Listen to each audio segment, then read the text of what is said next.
Healthy food கிச்சனில் இந்த வாரம் நம்ம சமைச்சது வந்து முட்டையோட அரிசி மாவு சேர்த்து நெய் சேர்த்து ஒரு கேக்கு தான். ரீஃபண்ட் ஆயிலும் இல்லை மைதாவும் இல்லை, சூப்பராக நம்ம அவன் எதுவுமே இல்லாமல் ஈஸியான ஒரு முட்டை கேக் ரெடி பண்ணிடலாம் குக்கர்லே.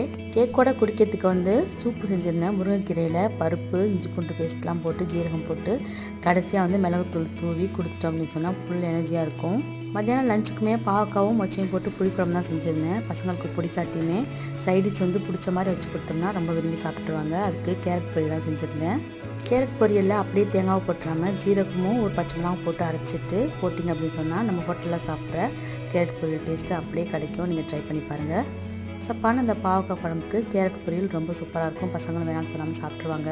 நைட்டு டின்னருக்கு துவரம்பருப்பு எந்த அளவு எடுக்கிறோமோ அதே அளவு புழுங்கல் அரிசியும் எடுத்து ஊற வச்சுட்டு சோம்பு காஞ்ச மிளகா போட்டு அரைச்சி அடை ஊற்றினா நல்லா முறுமுறுன்னு சாஃப்டாக இருக்கும். இந்த மாதிரி ரெசிபி பார்க்க நம்ம சேனலை ஃபாலோ பண்ணிக்கோங்க. இந்த ரெசிபி எல்லாமே நம்ம சேனலில் ரெடி இருக்குது. இன்னொரு வீடியோவில் பார்க்கலாமா?